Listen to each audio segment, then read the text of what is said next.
Bismillahirrahmanirrahim. Assalamu alaikum, dear students and dear aspirants of Punjab Public Service Commission, lecture Computer Sciences. Dear aspirants, हम बात कर रहे थे PPSC computer science की preparation के सिलसिले में। आज हमारा ना दूसरा सेशन है। पहले सेशन के अंदर आपको याद होगा, अगर आपने मेरा व्हाट्सएप ग्रुप ज्वाइन किया और आपने मेरे चैनल को सब्सक्राइब किया हुआ है, तो 2 दिन पहले मैंने ऑब्जेक्ट ओरिएंटेड प्रोग्रामिंग का एक सेशन किया था, जिसके अंदर मैंने ऑलमोस्ट अपनी तरफ से जो गैट सब्जेक्ट के अंदर मेंशन्ड हैं कंटेंट्स, उनको हमने कवर कर लिया था। और मैंने फिर आपसे ये कहा भी था कि जब आप उसको तैयार करेंगे या उसके जब आप दोबारा प्रैक्टिस के तौर पे, यानी एक दफ़ा तैयारी करेंगे उसके बाद प्रैक्टिस के तौर जब आप उसके एमसीक्यूज़ वगैरह अटैम्प्ट करेंगे, और ये हमने प्लान कर लिया इंशाल्लाह हम आपको हर टॉपिक में से एमसीक्यूज़ भी दिया करेंगे अपने ग्रुप में, और आप वो एमसीक्यूज़ जो है ना वो अटैम्प्ट किया करेंगे, और उसके बाद आपको उसका रिज़ल्ट भी पता लग जाया करेगा कि आपके कितने % ठीक हैं। तो यानी ये तरीक़ाकार हम जो है ना वो आज करेंगे। असद जावेद जो है मेरा जो पार्टनर है, स्टूडेंट भी हैं मेरा, वो ख़ुद भी अपीयर होगा इंशाल्लाह पंजाब पब्लिक सर्विस कमीशन के इस इम्तहान में। उसने ही आज ये आइडिया दिया कि जो भी आप सेशन रखेंगे उस सेशन के एंड के ऊपर वो सेशन में से 20 से 25 जो है ना वो एमसीक्यूज़ बनाएगा। आप इस वीडियो को देखेंगे, देखने के बाद आपको एक लिंक प्रोवाइड किया जाएगा, उस लिंक पे जाके आप उन एमसीक्यूज़ को अटैम्प्ट करेंगे। तो जैसे ही आप उनको अटैम्प्ट करेंगे तो उसके बाद आपको अंदाज़ा हो जाएगा, और मज़ीद भी आप उसमें ऐड कर सकते हैं अगर कोई चीज़ आप समझते हैं कि उसमें मिस हो गई है। तो डेटाबेस की जो आउटलाइन मैंने अपने tentative Punjab public service commission के इम्तहान के लिए मैंने ना अपने एक्सपीरियंस की बुनियाद के ऊपर, आपको याद होगा कि एक मैंने आपको फर्स्ट वीडियो में बताया था कि सिलेबस क्या होगा। तो मैंने अपने एक्सपीरियंस की बुनियाद पे जो चीज़ आपके साथ शेयर की थी वो यही थी। मैंने कहा था कि 2 तरीक़ों से ही हो सकता है। एक तो गैट सब्जेक्ट जो है ना, पूरी दुनिया में गैट सब्जेक्ट का टेस्ट जो है, ये किसी भी सब्जेक्ट की कॉम्पिटेंसी को चेक करने के लिए हम इस्तेमाल करते हैं। पीएचडी में एडमिशन हो तब भी आपका ये होता है, फॉरेन स्कॉलरशिप के लिए आपने जाना हो तो तब भी आपका गैट सब्जेक्ट होता है। इसलिए हम इसको ऐसे ही समझेंगे, चूँकि हमारा जो इम्तहान है उसने कहा जी कि 80% जो है ना ये आपके सब्जेक्ट में से होना है। तो इसका मतलब है कि हमारा जो सब्जेक्ट है वो गैट सब्जेक्ट ही हो रहा है। इसमें कोर सब्जेक्ट्स जितने भी हैं उनको हम डिस्कस करेंगे। फिर हमने जब सिलेबस देखा तो ये फ़ाइल अभी भी मेरे सामने है, ये देखें। हमने गैट सब्जेक्ट का जब देखा कंप्यूटर साइंस का, तो उसमें ये देखें तमाम जो बेसिक और कोर सब्जेक्ट हैं कि प्रोग्रामिंग है, ऑब्जेक्ट ओरिएंटेड है, डिस्क्रीट स्ट्रक्चर है यानी डाटा स्ट्रक्चर है, एल्गोरिदम्स हैं, डीएलडी है, operating system, database, software engineering, computer communication है, ठीक है जी। उसके बाद assembly language, automata, analysis of algorithm, artificial intelligence system, और ये न्यूमेरिकल यही हमारे पास ये सारे के सारे सब्जेक्ट जो है ना 15 सब्जेक्ट हैं। अब मुझे आप बताएं कि इसमें और कौन सा सब्जेक्ट कंप्यूटर का रह जाता है, ठीक है ना। मेरे ख्याल में इसमें वेब डेवलपमेंट की टेक्नोलॉजीज़ हैं, जो ज़ाहिर है जब आप प्रोग्रामिंग को जानते हैं तो वो इसमें शामिल नहीं है वेब वाली। बाकी तकरीबन सारा कुछ इसके अंदर मौजूद है जो एक कोर में है। ये बीएस वाले ने भी पढ़ा हुआ है, ये एमसीएस वाले ने भी पढ़ा हुआ है, एमएससी वाले ने भी पढ़ा हुआ है। ये सारा सिलेबस आप हमने इन सिलेबस को तैयार करना है। नीचे फिर उन्होंने डिटेल भी इसकी दी है। ये वो सिलेबस था ऑब्जेक्ट ओरिएंटेड का जो हमने लास्ट टाइम कवर किया। ये परसेंटेज पे नहीं जाना आपने, मैं बार बार बता रहा हूँ। परसेंटेज का डिसीजन एग्ज़ाम पेपर सेटर खुद करता है। वो जिस मर्ज़ी पोर्शन में से जितना मर्ज़ी % पेपर दे दे। जैसे लास्ट जो पेपर था वो ऑपरेटिंग सिस्टम और डेटाबेस में से 40% पेपर था, ठीक है। बाकी सब्जेक्ट्स में से भी था, लेकिन इस तरह नहीं, ये उसकी मर्ज़ी है, वो जिस तरह चाहे इसको पेपर सेट आउट कर सकता है। अच्छा, यही जो आउटलाइन है ये हमने थोड़ी सी और तरह भी देखी थी। पंजाब पब्लिक सर्विस कमीशन का जो पेपर होता है ना, जो कॉम्पिटिटिव एग्ज़ाम होता है, उसका उन्होंने सिलेबस दिया हुआ है, ठीक है।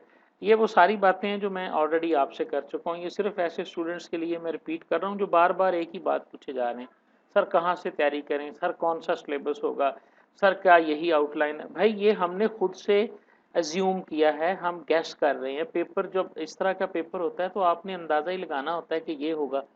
अब ये जो आउटलाइन लिखी हुई है ना, ये आउटलाइन पूरा सब्जेक्ट है। अगर आप इसको तैयार करने जाएँगे तो कोई चीज़ रह नहीं जानी, ये भी ज़हन में रखें।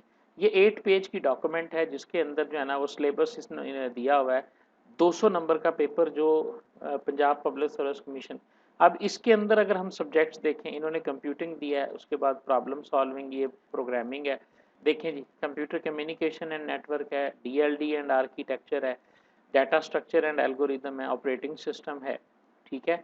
और उसके बाद देखें जी, थ्योरी ऑफ ऑटोमेटा है, और कंपाइलर थ्योरी एंड डिज़ाइन है, न्यूमेरिकल मेथड्स हैं, डेटाबेस सिस्टम्स हैं, सॉफ्टवेयर इंजीनियरिंग है, और आर्टिफिशियल इंटेलिजेंस है, कंप्यूटर ग्राफिक्स है। देख रहे हैं आप। अब ये सब्जेक्ट और जो हमने गैट सब्जेक्ट में देखे वो तकरीबन एक जैसे हैं, यानी मैंने कहा था कि 90% ये तकरीबन सिलेबस सेम है, ठीक है। अब आप किसी एक सिलेबस को देख लें, आज वाले को ही हम देख लेते हैं, आज हमने डेटाबेस के ऊपर बात करनी है। तो ये आउटलाइन है डेटाबेस की ना, कहाँ चलेगी डेटाबेस, ठीक है, कंट्रोल F कर लेते हैं जी डेटाबेस के हवाले से, ठीक है। तो ये डेटाबेस सिस्टम के ना, अब आप ज़रा इसके ये पीपीएससी पे पड़ा हुआ है। बेसिक कंप्यूटर कॉन्सेप्ट है, ईआर है, रिलेशनल मॉडल है, स्ट्रक्चर्ड है, आरडीबीएमएस है, फंक्शनल स्कीमा है, ट्रांजैक्शन प्रोसेसिंग है, एसक्यूएल पूरे का पूरा इसके अंदर है, फिजिकल बाइनरी ट्रीज है, इंडेक्सिंग है, डाटा वेयर हाउसिंग है, डाटा माइनिंग है, यानी सारा कुछ है। अब इस डेटाबेस सिस्टम को जब आप तैयार करेंगे ना तो इसमें सारे के सारा ही डेटाबेस आ जाएगा, फिर गुंजाइश नहीं बचेगी कि वो कहाँ से सवाल देगा और कहाँ से नहीं देगा। अब मुझे बताओ कि इसके एमसीक्यूज में से तैयारी इतने बड़े सिलेबस की हो सकती है, ठीक है। एमसीक्यूज कोई 1000 बना देगा, कोई 500 बना देगा, कोई 400 बना देगा सही आपको जवाब। इसलिए मैं कहता हूँ कि पहले हम कोशिश करें कि इस सिलेबस को हम कवर कर लें, ठीक है। उसके बाद हम क्या करेंगे कि हम प्रैक्टिस के तौर पे आप डोगर की बुक यूज़ करें, आप जो मर्जी बुक यूज़ करें, प्रैक्टिस करते रहें साथ साथ, और उसमें आप अपनी एवेल्यूएशन करते रहें कि जी अब मैंने जो पहला पेपर दिया है तो उसमें से मेरे इतने परसेंट मार्क्स आए हैं, ठीक है ना। इस तरह ये अप्रोच रखते हुए जो है ना वो आप अपनी तैयारी को जारी रखेंगे, ठीक है जी। यहाँ तक तो हो गई है सारी बात, मेरा ख्याल है अब मज़ीद कोई गुंजाइश नहीं है, ये वही है जी। अब इसमें सबसे पहले तो है बेसिक डाटाबेस कॉन्सेप्ट्स। अब मैंने क्या किया जी, जो मैंने प्लान बनाया ना जी, मैंने आपको बता दिया था पहले ही, ठीक है। मैंने जो प्लान बनाया है डेटाबेस के लिए, मैं गया हूँ वर्चुअल यूनिवर्सिटी के पास, और मैंने कल वाले लेक्चर में भी बताया था, मैं वर्चुअल यूनिवर्सिटी में गया तो वहाँ पर जो कोर्स है वो है CS403, ठीक है।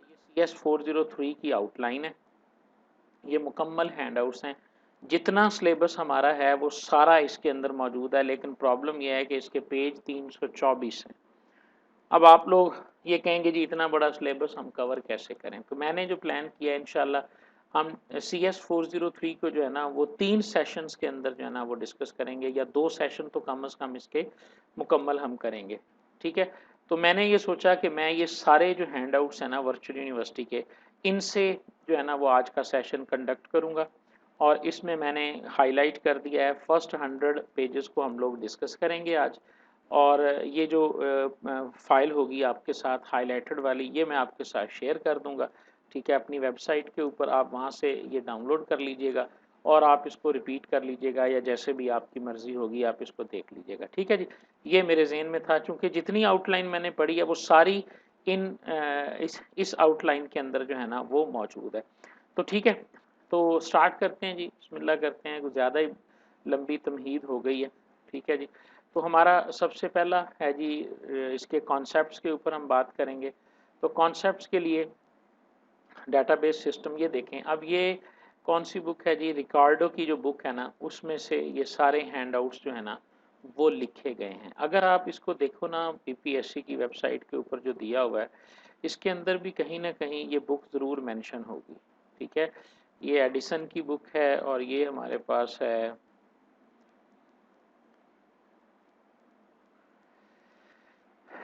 इम्प्लीमेंटेशन की है, ये है जी एडिसन की है, डेटाबेस सिस्टम की, अच्छा खैर इसमें नहीं है ये, बहरहाल जी। तो रिकॉर्डो की बुक से है ये हमारे पास, तो इसको हम स्टार्ट करते हैं जी डेटाबेस की डेफिनेशन से। हम में से सारे लोग जानते हैं इसको डिफ़ाइन करना कि ये एक shared collection of logically related data होता है। इसको हम अब ये हमारे पेज किसी काम का नहीं है, ये सारे बंदों को जिस बंदे ने भी काम किया हुआ है उसे कम से कम डेटाबेस की जो बुनियादी टर्म्स है ना उनका उन्हें ज़रूर पता है। ये आ गया हमारे पास सबसे पहली चीज़ ट्रेडिशनल फाइल सिस्टम जी, जिसे आप फ्लैट फाइल डेटाबेस भी कहते थे। इस डायग्राम में आपको नज़र आ रहा है कि जो शुरू में डेटाबेस का स्ट्रक्चर था वो ये था कि जो एप्लीकेशन होती थी हर एप्लीकेशन के साथ उसका डाटा जो है ना वो अलहदा से स्टोर हो रहा होता था। इसे फ्लैट फाइल डेटाबेस भी कहते थे और इसे फाइल प्रोसेसिंग सिस्टम भी कहते थे। ठीक है, इसमें प्रोग्राम और डाटा इंटरडिपेंडेंस होती थी, हर प्रोग्राम अपने डाटा के ऊपर ही डिपेंड कर रहा होता था। ये पुराना सिस्टम था जिससे ये है डेटाबेस का सिस्टम ही था, लेकिन ये फ्लैट फाइल डेटाबेस सिस्टम कहलाता था। फिर इसके अंदर बहुत सारे बग्स आए जिसको डॉक्टर ई कोड ने जो है ना वो रिमूव किया, जो जिसमें डुप्लीकेशन ऑफ डाटा आया, इनकन्सिस्टेंसी ऑफ डाटा जो है वो इसके अंदर मौजूद थी। फिर हमारे पास आया डेटाबेस अप्रोच, उसमें क्या हुआ, यही लाइब्रेरी यही सारा कुछ ये एप्लीकेशन डेवलप की गई और सेंट्रली एक ही डेटाबेस के साथ इसको कनेक्ट कर दिया गया। तो डाटा इंटरडिपेंडेंस जो है वो डाटा इंडिपेंडेंस में चेंज हो गई, डाटा की जो डुप्लीकेशन हो रही थी वो रिड्यूस हो गई है, कंट्रोल्ड रिडंडेंसी में चली गई है, डाटा की जो इंटेग्रिटी है जो वो भी बेहतर हो गई है और डाटा शेयर हो रहा है एक ही जगह पे डाटा को स्टोर करके। ये बेनिफिट्स हैं हमारे पास डाटाबेस के जो हमें मिले एक टिपिकल डाटाबेस इन्वायरमेंट के अंदर। डाटा शेयरिंग है जी, डाटा इंडिपेंडेंस है, कंट्रोल्ड रिडंडेंसी ज़ीरो नहीं होती, याद रखिएगा, कभी भी मिनिमम होती है या कंट्रोल होती है डाटाबेस सिस्टम्स के अंदर। कभी आप ये ना देखिएगा कि रिडंडेंसी जो है ना वो ज़ीरो हो गई, ऐसा पॉसिबल ही नहीं है। उसके बाद आ गई difference between data and information. हम जानते हैं डाटा रॉ फॉर्म में होता है, इंफॉर्मेशन प्रोसेस्ड फॉर्म में होती है। डाटा एप्लीकेशन मैनेजमेंट सिस्टम में आ जाए। डाटा एप्लीकेशन क्या होती है, वो प्रोग्राम जिसके अंदर हम डाटा को मैनेज करते हैं और वो सबसे पहला प्रोग्राम है डाटाबेस मैनेजमेंट सिस्टम डीबीएमएस जिसे हम कहते हैं। जैसे एक्सेस है हमारे पास, माइक्रोसॉफ्ट एसक्यूएल सर्वर है, और इसी तरह हमारे पास ओरेकल का नाम आपने सुना होगा, ठीक है ना। जो एडवांटेजेस हैं किसी भी डाटाबेस सिस्टम के वो देखें जी। डाटा कंसिस्टेंसी एडवांटेज है, सिक्योरिटी बेटर डाटा सिक्योरिटी है, फास्टर डेवलपमेंट है, इकोनॉमी ऑफ स्केल है, यानी जब भी डाटाबेस बनती है तो इस बात को जहन में रख के बनती है कि इसको फ्यूचर के अंदर एक्सटेंड किया जाएगा। डाटाबेस आज के डाटाबेस सिस्टम के अंदर ये भी मौजूद है कि एक वक्त में एक से ज़्यादा लोग उसके साथ कनेक्ट हो सकते हैं, उसको बैकअप किया जा सकता है और खुदा ना खास्ता क्रैश की सूरत में हम उसे रिकवर भी कर सकते हैं। कंसिस्टेंसी का मतलब ये मैंने जो है ना वो देखें, ये सारे हैंडआउट्स जो हैं वो कर दिए हुए। क्या मतलब है जी, जब हम चेंज करते हैं चूंकि अब डाटा एक ही जगह पे मौजूद है तो सेंट्रल जगह पे चेंज हो जाता है, जबकि पुराने को जेन में रखते हुए। ये कुछ बातें ऐसी हैं जिसको समझने के लिए आपके जेन में फ्लैट फाइल सिस्टम होना चाहिए। फ्लैट फाइल सिस्टम में आपका डाटा हर एप्लीकेशन के अंदर था, तो स्टूडेंट का डाटा, लाइब्रेरी का डाटा, तो वो तीन जगह पे सेव हो रहा था। कंसिस्टेंसी में चूंकि changes made to different occurrences of data should be controlled, अब डाटा है ही एक जगह पे तो मल्टीपल जगह पे हम चेंज नहीं करेंगे बल्कि एक ही जगह पे करेंगे, इससे आपकी डाटा कंसिस्टेंसी जो है वो बेहतर होगी। ठीक है जी। डाटाबेस जो है, डेटाबेस के दरमियान और एप्लीकेशन के दरमियान एक स्ट्रॉन्ग सॉफ्टवेयर मौजूद है जिसे हम डेटाबेस मैनेजमेंट सिस्टम कहते हैं। आप एप्लीकेशन बनाते हैं सी शार्प में, जावा में, एच टी एम एल में, पी एच पी में, और आप अपनी डेटाबेस बनाते हैं जाके पी एच पी माई एस क्यू एल में, एम आई और माइक्रोसॉफ्ट एसक्यूएल सर्वर में या ओरेकल में। तो ये तीन नाम क्या हैं, ये डीबीएमएस हैं। तो वो खुद उनकी सिक्योरिटी खुद इतनी स्ट्रांग है कि आपको जो है ना वो सिक्योर फॉर्मेट के अंदर जो है ना वो डाटा एक्सेस मिलेगी जी। ठीक है, फास्टर एप्लीकेशन डेवलपमेंट इसका एक बेनिफिट है। इकोनॉमी ऑफ स्केल है जी, share data stored in a location for different purpose है। फ्यूचर के अंदर जो है वो आप इस डाटा को मज़ीद इन्हांस कर सकते हैं। कंकरेंसी, एक ही वक्त में साइमल्टेनियसली एक ही वक्त में एक से ज़्यादा लोगों के साथ डाटा शेयर हो रहा होता है। तो ये डीबीएमएस जो है इसके अंदर ये खसूसियत होती है कि वो बड़े आराम से जो है वो ट्रांजैक्शन मैनेजमेंट सिस्टम की मदद से कंकरेंसी को कंट्रोल करता है। ये डीबीएमएस की प्रोग्रामर को कोई नहीं ज़रूरत होती ये सारी चीज़ें मैनेज करने की।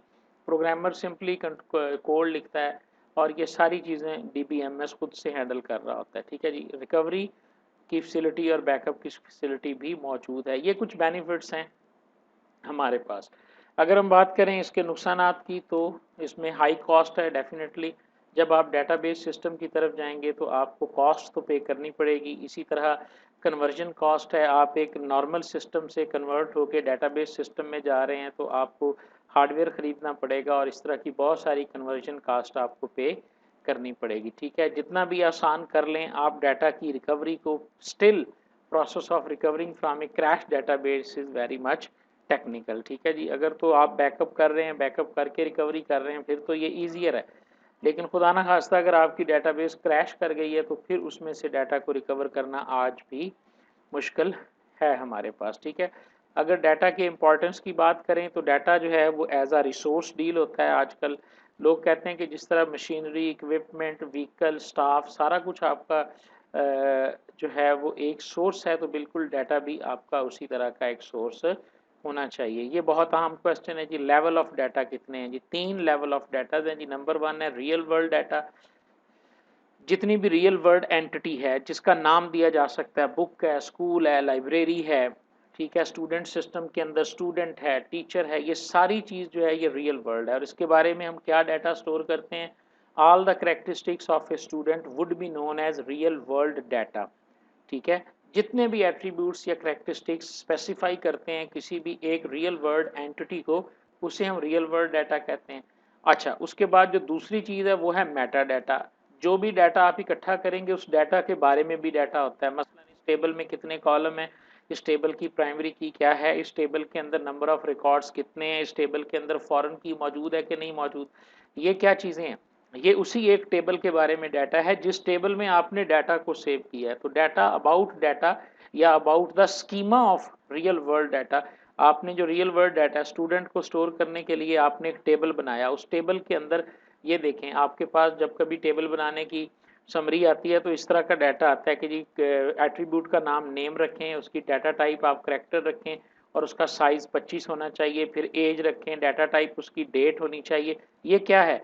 ये जो ये वाली जो इन्फॉर्मेशन आपको नज़र आ रही है, ये किसके बारे में है? ये रियल वर्ल्ड डाटा के स्कीमा के बारे में है। तो इसे हम कहते हैं कि ये हमारे पास मेटा डाटा है। सिंपल डेफिनेशन इसकी क्या होती है? डाटा अबाउट डाटा, ये data about schema of data जो है या real world data, that is called Meta data. अब आ गया आगे एग्जिस्टेंस ऑफ डाटा। असल डाटा कौन सा है? असल डाटा आपके पास ये वाली एग्जांपल आती है, ये देखें जी। इसमें नेम, एज, क्लास जो है ये आपके पास है रियल वर्ल्ड डाटा है और ये डिपिक्ट कर रहा है जी हमारे पास किसी स्टूडेंट को। और अली दो, ये जो डेट ऑफ बर्थ है MCS1 है, ये जो एक रो है जिसे हम रिकॉर्ड कहते हैं। तो यानी रिकॉर्ड्स पर जो रिकॉर्ड्स होते हैं वो हमारे पास एग्जिस्टेंस ऑफ डाटा को शो करते हैं। मेटा इसके बारे में डाटा, यानी इसके बारे में अब क्या डाटा है? टोटल कॉलम्स कितने हैं जी? 3 हैं जी। टोटल रिकॉर्ड्स कितने हैं जी? 2 हैं जी। ठीक है, यहाँ पे नजर आ रहा है ना, this is called Meta data. और स्कीमा क्या है? यही स्कीमा है इसका कि 3 कॉलम है जी, 3 रोज हैं जी। और रियल वर्ड एग्जिस्टेंस क्या है कि ये एक स्टूडेंट के बारे में है जिसका नाम, एज और क्लास हम जो है ना वो डिफाइन कर रहे हैं। तो अब हम जब पर्टिकुलरली बताएंगे कि अली का नाम अली है, एज उसकी ये है और क्लास उसकी MCS1 है, तो ये हमारे पास एग्जिस्टेंस डाटा जो है ना वो कहलाएगा। इस तरह करके यानी इसके लेवल्स होते हैं। रियल वर्ल्ड डाटा होता है जिसके अंदर आप एंटिटी और एट्रीब्यूट्स की बात करते हैं। मेटा डाटा होता है जिसके अंदर आप उसके एट्रीब्यूट्स के नाम, डाटा टाइप और सर्टेन कंडीशंस लगाते हैं। और आपके पास जो एक्चुअल डाटा मौजूद होता है जिसे आप डाटा अक्रेंसेस कहते हैं, वो ये है S001 आमर CS101। ये लेवल ऑफ डाटा हमारे पास हो गए।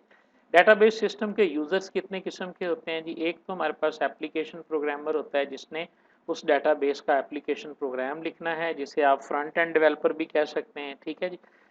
एक वो बंदा है जिसके लिए ये सिस्टम बनाया जा रहा है। ये दो तरह के हो सकते हैं, बिल्कुल ही अनपढ़ जिसको कोई पता नहीं है डेटाबेस क्या होती है, वो फॉर्म खोलता है, इनपुट कर देता है और प्रिंट के बटन पे क्लिक करता है और प्रिंट कर लेता है। ठीक है, किसी भी सुपर स्टोर के सेल्स काउंटर या इनवॉइस काउंटर पे खड़ा हुआ जो लड़का है वो नेव यूजर है, उसे कोई पता नहीं है क्या है। ठीक है, एक उनमें से थोड़ा सा सोफिस्टिकेटेड यूजर होता है, इसको डेटाबेस के बारे में थोड़े बेहतर राइट्स भी दिए होते हैं। ठीक है, यानी ये अकाउंट्स वगैरह क्रिएट कर सकता है, ये प्रिंट निकाल के दे सकता है, ये थोड़ा सा बेहतर होगा। तो एप्लीकेशन प्रोग्रामर्स होते हैं, एंड यूजर्स होते हैं जिसमें नेव और सोफिस्टिकेटेड आ गए। सोफिस्टिकेटेड बिल्कुल रॉ हैंड है, लेकिन सॉरी नेव जो है, सोफिस्टिकेटेड के पास क्या है, कुछ बेहतर राइट्स हैं as compared to naive user. ये डाटा को भी एक्सेस कर सकता है, डाटाबेस को भी, लेकिन जो असल होता है तीसरा बंदा वो है डाटाबेस एडमिनिस्ट्रेटर, जिसकी जिम्मेदारी होती है क्या करने की जी, बैकअप लेना है इसकी जिम्मेदारी, रिकवर करना है इसकी जिम्मेदारी, और इस पूरे डाटाबेस सिस्टम को इन फंक्शनल रखना, इसकी मेंटेनेंस रखना, इन फंक्शनल रखना जो है ये डाटाबेस एडमिनिस्ट्रेटर की जिम्मेदारी होती है। ठीक है, ये चार किस्म के यूजर्स जो हैं वो इसके साथ इन्वॉल्व होते हैं। डीबीए की जो ड्यूटीज़ हैं वो स्कीमा को डिफाइन करना, एक्सेसेस वगैरह यानी यूज़र अकाउंट बना के उनकी एक्सेस को कंट्रोल करना, बैकअप्स वगैरह लेना, ये सारा कुछ जो है ये हमारे पास डाटाबेस एडमिनिस्ट्रेटर की जिम्मेदारी होता है। ओके जी, स्कीमा डिज़ाइन हमारे पास क्या है, एक ऑर्गेनाइजेशन के अंदर जो बंदा ये बताता है, जो ऊपर अब अभी हम पढ़ के हैं, कौन कौन सी एंटिटीज़ होगी, उनमें कौन कौन से टेबल होंगे और उनका उनके अंदर कौन सी इंफॉर्मेशन हम, ये सारी चीज़ें जो हैं ये स्कीमा कहलाती हैं। तो स्कीमा को फाइनल आपका डाटाबेस एडमिनिस्ट्रेटर करता है और उसके बाद ये ग्रांट करता है यूज़र राइट्स को, कितने यूज़र होंगे, मैनेजर के राइट्स क्या होंगे, ठीक है, इसी तरह एडमिन के राइट्स क्या होंगे, ये सारे यूज़र अकाउंट्स और उनके राइट्स को भी यही डिफाइन करता है। डिस्क स्पेस को मॉनिटर करना, चूंकि बैकअप इसने लेना है, इसे पता है रूटीन की ट्रांजैक्शंस कितनी हैं, डिस्क स्पेस, यानी ये इस तरह की जो टास्क हैं ये सारी की सारी आपकी डाटाबेस एडमिनिस्ट्रेटर की टास्क होती हैं। ठीक है जी, हमारे पास एक typical component of database environment क्या होते हैं, ये काफ़ी तफसील में यहाँ पे लिखा हुआ है, लेकिन इसकी एक आखिरी डायग्राम है जिसको हम देखेंगे तो हमें ये बातें सारी की सारी समझ आ जाएंगी। ये देखें जी, ये इसकी एक डायग्राम है जी, डाटाबेस का टिपिकल इन्वायरमेंट है जी। ये आपके पास एप्लीकेशन प्रोग्राम है, मैं इसको किस तरह से डिफाइन करूं, ठीक है जी। ये आपके पास आपकी वेब बेस्ड के अंदर खुलने वाला फॉर्म है जिसके अंदर आप डाटा फीड करते हैं, और ये दरमियान में डाटाबेस मैनेजमेंट सिस्टम है जो सर्वर के ऊपर इंस्टॉल है, और उस डाटाबेस मैनेजमेंट सिस्टम ने कोई ना कोई आपकी डाटाबेस क्रिएट की हुई है। इस डाटाबेस को डिज़ाइन किया है डाटाबेस डिज़ाइनर ने, लेकिन इसके साथ डाटाबेस एडमिनिस्ट्रेटर की मुशावरत भी शामिल है। और डाटाबेस एडमिनिस्ट्रेटर वो बंदा है जो डीबीएमएस को हैंडल कर रहा है, जो इसकी तमाम इन वर्किंग को कंट्रोल कर रहा है। एप्लीकेशन प्रोग्रामर वो है जिसने इसकी एप्लीकेशन डिज़ाइन की है, इसका फ्रंट एंड डिज़ाइन किया है, ठीक है जी। और एंड यूज़र वो है जिसने इस एप्लीकेशन को इस्तेमाल करना है, ठीक है जी। तो ये एक सिंपल सा स्ट्रक्चर है एक डाटाबेस एप्लीकेशन का। दुनिया की कोई भी डाटाबेस एप्लीकेशन है वो इन्हीं तीन लेयर के ऊपर जो है ना वो बनती है, जिसे आप जो है ना वो फ्रंट एंड कह देते हैं, इसे बिजनेस लेयर कह देते हैं, ये आपकी डाटा लेयर होती है, ठीक है। तो इसमें जो बंदे हैं आप देख लें, एंड यूज़र भी आ गया, एप्लीकेशन प्रोग्रामर भी आ गया, डाटाबेस एडमिनिस्ट्रेटर भी है और डिज़ाइनर भी है। तो जो सेंट्रल रोल है वो हमारे पास डाटाबेस एडमिनिस्ट्रेटर का होता है। डिज़ाइनर भी बना के फारिग, एप्लीकेशन प्रोग्रामर भी बना के फारिग है, लेकिन इसने इंटैक्ट रहना होता है ताकि ये सिस्टम जो है वो रनिंग हालत के अंदर रहे जी, ठीक है जी। आगे चलते हैं जी, तो आगे हमारे पास है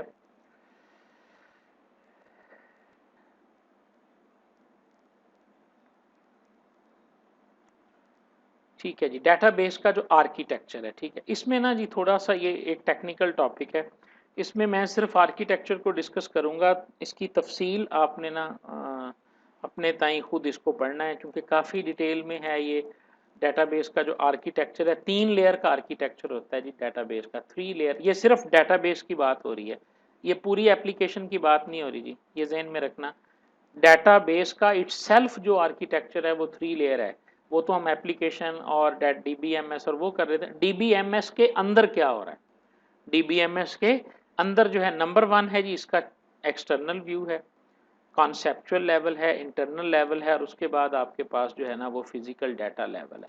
ये व्यू व्यू व्यू से क्या मुराद है, आपने आज तक पढ़ा भी ऐसे है, हमने आज तक सुना भी ऐसे ही है कि डाटाबेस जो है ना ये टेबल्स पर मुश्तमिल होती है, लेकिन मुझे ये बताएं कि क्या हार्ड डिस्क पे टेबल जाके स्टोर होते हैं? हार्ड डिस्क पे तो डाटा ऐसे स्टोर नहीं होता, हमें नज़र टेबलों की सूरत में आता है, लेकिन हार्ड डिस्क के ऊपर डाटा जो है वो तो 0 1 की शक्ल में और उसी तरह स्टोर हो रहा है जिस तरह एक वीडियो फाइल पड़ी है, जिस तरह एक ऑडियो फाइल पड़ी है। तो ये सारा काम जो है ना, ये वाला कॉन्सेप्चुअल स्कीमा, और यही तो काम है डाटाबेस मैनेजमेंट सिस्टम का।